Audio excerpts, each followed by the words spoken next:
Hey, welcome back to another episode of Heroes and Videos. This week we're going to be looking at a few of last week's comics that I picked up. Really excited.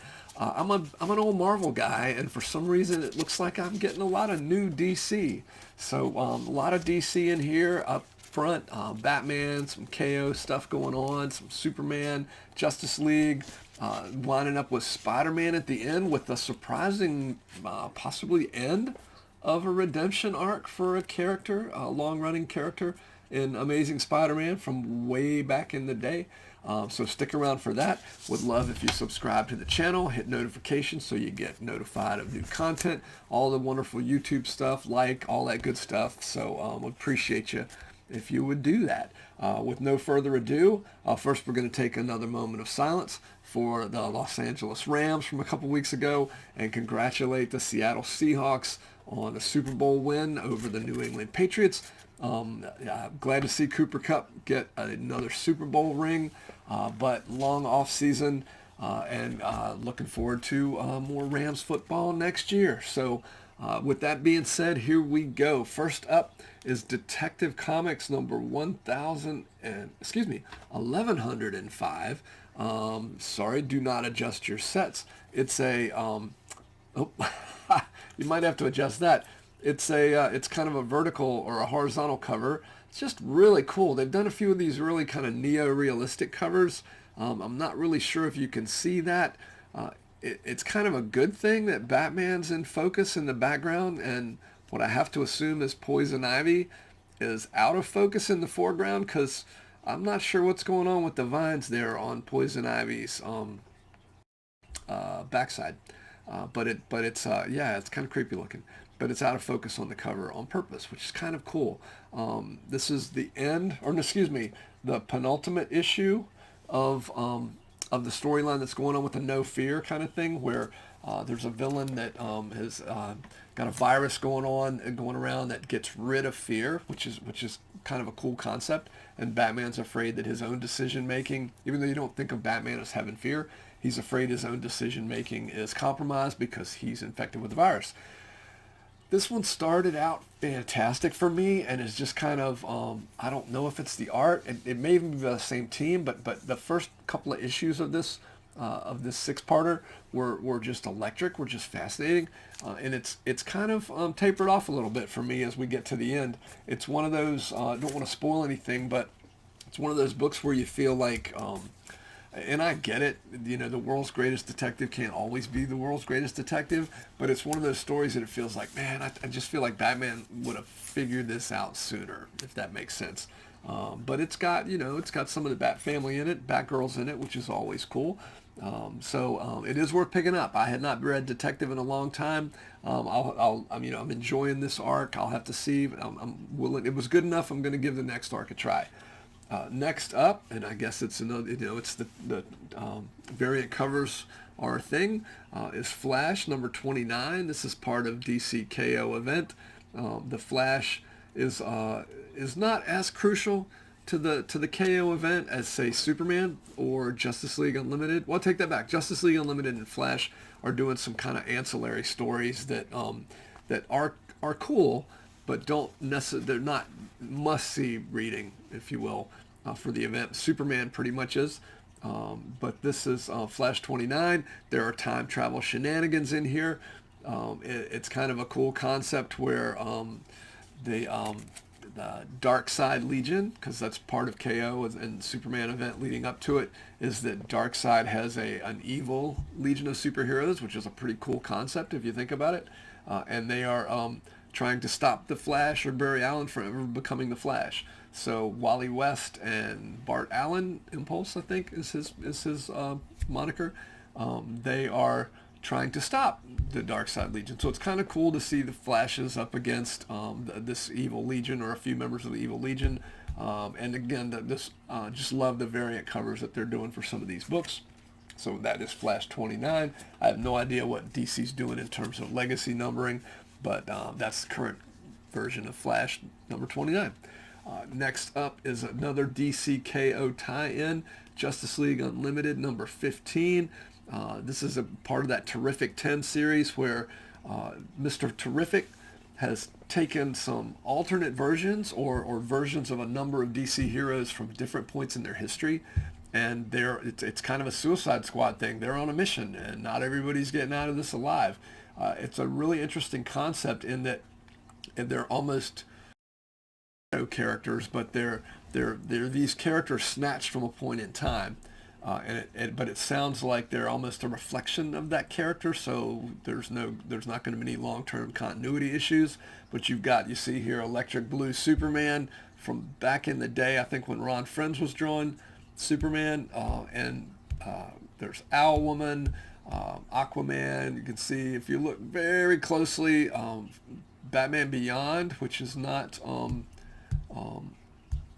I want to say it's Tim Drake. I don't think it's actually Terry McGinnis or Terry, whatever the Terry character was from Batman Beyond. Um, but Mr. Terrific's in it. They're battling. I think Neron is the name of DC's devil character, but so they're in Hades. There, something's going on, but it's really good. And Justice League Unlimited has just been amazing. Mark Waid's writing it. Dan Mora's drawing it. Just incredible book. Superman, another DCKO tie-in. This one ties in right along with the next one we're going to talk about, right into DCKO 4. So 3 issues of that book are out. These books really take us right up to issue 4. You can see Lex Luthor and Superman are in this one. They have to team up. It's just it's very Superman is a great book, must read book right now, particularly if you're into the DCKO event. Another one of those side events, and I don't know if you've seen the other KO videos. We're down to 4 heroes now. They've gone from 32 to 16 to 8 to 4, and the 4 are mostly who you would expect. One of DC's main characters was taken off the board fairly early in this competition, and his name rhymes with Catman, but it's not Catman. The Dark Knight was taken off the board very quickly, and he's been on his own little 4-issue limited series or mini series called Night Fight. It's just been really good. It's kind of an exploration of Bruce Wayne, Batman's internal conflict with some of his heirs, if you will, whether that was Dick Grayson, Jason Todd, Tim Drake, Damian. So all of the various Batman over the years are in, and we're not sure if this is an alternate universe. This is something that Darkseid, or the heart of Darkseid, the heart of darkness, or a heart of Apocalypse has created. For him, he's not really sure what's real and what isn't. Do have a variant cover here, which is just, I think this is the variant cover. That's just really neat. If you see all the various Batmen, our guy Bruce is right here. Whoops, right here. And then you can see all sorts of, Red Hood is down here at the bottom. They've just got some really innovative, some really cool costumes for the various Batmen that are in this book. And this was just a really neat variant cover for that. This is the last issue of the 4. It also, just like that Superman book, leads directly into the 4th issue of DC KO, which should be out anytime now. This is the actual cover, and this tells you a little bit more about what's going on in the book, like father, like son. It's just a beautiful cover here. I'm thinking that's Dan Mora that did the cover. He does the inside art on the book. That's adult Damian standing up there, and Damian's son playing with the little Batman action figure here, and then in blue there is Grandpa Bruce. So it's pretty neat seeing how this plays out. Separate from the other issues, this is more of an idyllic. Oh wow, does Batman or does Bruce get his happily ever after, as Grandpa? And it's just really neat. There's some bittersweet stuff in here in terms of, I don't want to really spoil anything that you don't see on the cover here, but it's really neat. The idea of I don't know. Can Bruce have a happy ever after? Um, is what yeah, there's some what I don't know. I know these characters have been around forever, and there's very little in terms of character growth. Unfortunately, that's the way kind of the machine keeps it going. You want to give the what is it they used to say in Marvel? You want to give the illusion of change without having any real change. Um, the, it's pretty neat. It feels like there's a little growth in here that I'm not used to seeing in a character like this. So yeah, really loving Night Fight. You should check it out. That is the last issue. And this is a variant cover, which I thought was very cool. Um, I should have, for my background issues, I should have pulled out the X-Men, Uncanny X-Men 138, um, because this is an homage to that cover when Cyclops is leaving the X-Men. It's, in fact, it even says on here, Jim Lee. Um, oh, and take that back. I apologize. This is not an alternate cover for the Batman KO or the Batman Night Fight. This is an alternate cover for Batman #6, the Matt Fraction book, which original cover is over here behind me. Um, this is Batman #6, Matt Fraction. My mistake, and it's a Jim Lee cover. What's neat on this is, and I don't want to spoil too much, but it's he's holding a Robin costume, and there's a character in the background walking away. Um, it's this issue's taken a lot of heat for a couple of reasons. You may have seen online. One is Bruce doesn't show the best parental skills at one point in this book, but I think you kind of have to take that with a grain of salt. The scene felt a little weird for me too, but in that scene, it's a parental thing with him and Damien, and Damien's a hard character to get a vibe on because he's raised by the League of Assassins, right? So he's a bit of a hardened kid, and so it's hard to say, well, what would be good parenting and what wouldn't. But yeah, it's just I wasn't super impressed with something Bruce does in this book, but this is the other stuff that's going on is a lot of folks are upset because of an event that happens with a Robin in this book, and it feels kind of earned, I think, a little bit. I mean, I'm sorry to see it happen, just in terms of that character's use in this book up to this point, but it's and it's weird to say because I was just talking about some character growth of Bruce in the KO tie-in. This is not a KO tie-in. This is the ongoing Batman book, which seems to be operating in the same universe, but it's just the events not going on during this book, if that makes sense. But love this variant cover, and Matt Fraction's Batman is killing it. It's really good. Each issue, as odd as it sounds, we're 6 issues in, and each issue is like a unique thing, a separate issue, but they all work into the whole, which is pretty cool. Couple of marvels here at the end with Spider-Man Ultimate Endgame #2. You see Spidey's up there at the top there. Ultimate Endgame. I don't know, man. I was hoping for better, if that makes sense. The Ultimate Spider-Man books. I've enjoyed the Ultimates. The Ultimate Universe going on and building up here to a conclusion has been very, very good. Ultimate Endgame. I don't know. They did an Ultimate Miles crossover not too long ago. Honestly, I can't even remember the name of the book, but it was basically Miles Morales from our universe, or from 616, the regular Marvel universe, going into the new Ultimate Universe. And it really ended up reading basically as like, hey, let's every issue construct something so that Miles meets all these characters from like a team-up book. But it seemed very contrived in terms of how these characters ended up meeting Miles. So that one didn't really hit for me. And this one's feeling a little like that too. I don't know. I enjoyed the last issue. I enjoyed the first issue, excuse me, the most recent issue before this one, and this one's okay. I keep expecting more. I mean, maybe it's the build up, and I don't know. And I'm sure Hickman's not doing this book, but I'm hoping that they're going to surprise me, or it's going to stick the landing. But yeah. So we'll see how Ultimate Endgame goes. And last but not least, my favorite character, Amazing Spider-Man. Like the cover until I realized that's not Pete, and that I feel like that's a problem. That's Norman, but you gotta really look close to see it's not Pete. All the clues are there: the wrist, the web shooter wrist and anklets, the red tinted um, eye there for the spidery eye. There's always kind of red tinted when it's been Norman in the suit. This is starting to tie everything together from the two sides of this series that have been going on for a while.